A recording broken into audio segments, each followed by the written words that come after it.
Good morning, class 8th. In the previous class, we were reading about chemical properties of metal. Now, in this class, we have to read fourth paragraph of chemical properties of metal. So, students, open page number 53 in your science book and keep a pencil with you to underline hard words. Now, here I am going to read. When magnesium ribbon is burned in air, it burns with a shiny white flame. Figure 4.6 you can see white flame of magnesium ribbon in figure 4.6 and produces a white powder of magnesium oxide. Take the powder in a test tube and add a small amount of water to it. Test this solution by using a red litmus paper. Does it turn blue? Why? Okay.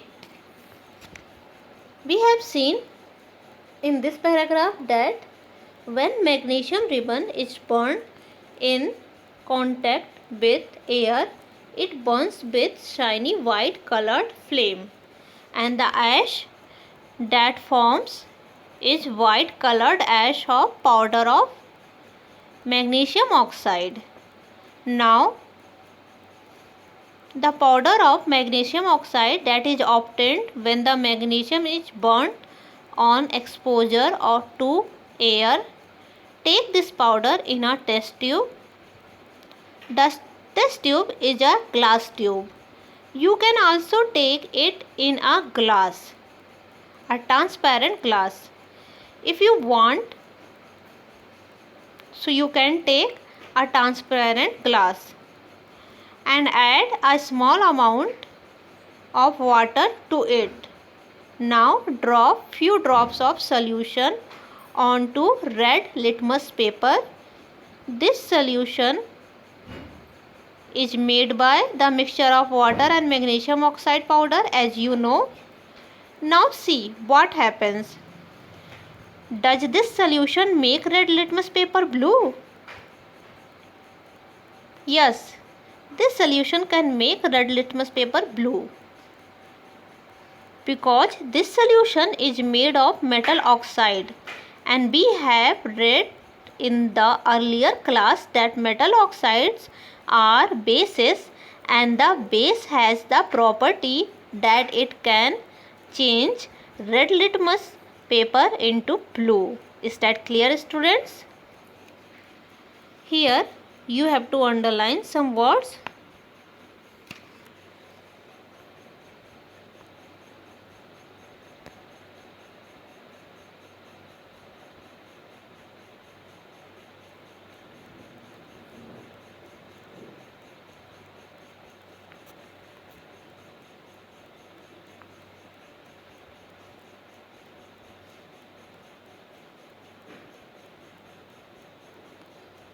Test tube. Test tube means a glass tube, as I told in the explanation of this paragraph. And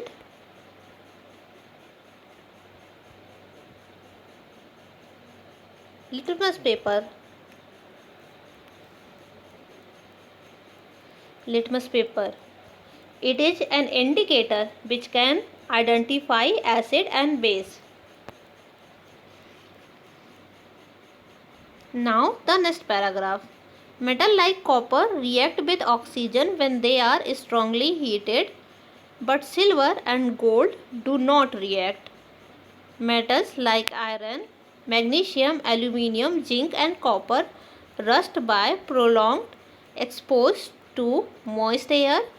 Copper acquires a dull green coating when exposed to moist air for a long time. So we have seen in this paragraph that silver and gold do not react with oxygen when they are strongly heated like copper. Metals like iron, magnesium, aluminium, zinc and copper get rusted when kept in contact with air for long time. Green colored coating comes over the copper if it is kept in moist place for a long time. Is that clear, students? You can see the reaction of copper. Copper reacts with water, oxygen and carbon dioxide. Usually they are present in air and forms copper hydroxide and copper carbonate. Is that clear? Iron rusts slowly in moist air as iron reacts with oxygen in the air to form iron oxide and water. Here we can see that iron reacts with oxygen and water and forms ferric oxide Fe2O3, or you can say iron oxide and water. During the process of corrosion, the metal are eaten away. Okay, now we have to see about corrosion. The chemical reaction between a material, usually a metal, and its environment is called corrosion. It produces a deterioration of the material and its property. Corrosion of iron is commonly called rusting. So we have seen in corrosion that when any metal remains in contact with air and water, it starts deteriorating. Deteriorating means damaging. You can underline this word.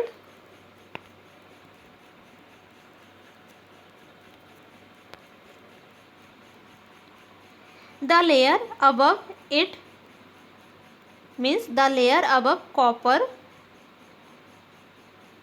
the layer above metal begins to break. It is called corrosion. Corrosion always degrades metal. Corrosion of iron is commonly called rusting. Is that clear, students? Now you can learn symbols of some elements of chemistry like silver Ag, aluminium Al, gold Au, calcium Ca, copper Cu, iron Fe, mercury Hg, potassium K, magnesium Mg, sodium Na, lead Pb and zinc Zn. Now turn this page and come on page number 54. Action of water on metals. Metals react with water to form metal oxide or metal hydroxide, and hydrogen gas is also formed. More reactive metals react more vigorously with water.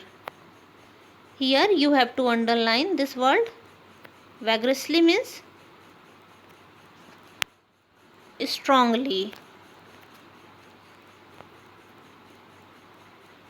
Okay, so we have seen that metals can react with water and can form metal oxide or metal hydroxide and can evolve hydrogen gas in this reaction.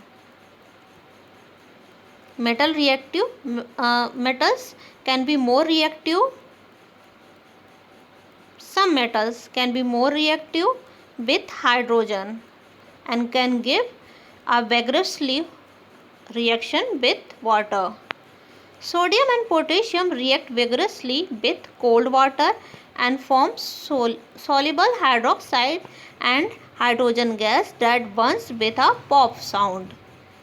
You can say that here sodium reacts with water and forms sodium hydroxide and hydrogen gas, and potassium reacts with water, forms potassium hydroxide, and hydrogen is evolved in this reaction. So students, we cannot see the hydrogen gas coming out, but we can test it. To test this, we have to bring a burning candle near the solution. Listen it again. We have to bring a burning candle near the solution of metal hydroxide. If a burning candle creates a pop sound, it means that the hydrogen gas is produced by the reaction. Is that clear, students?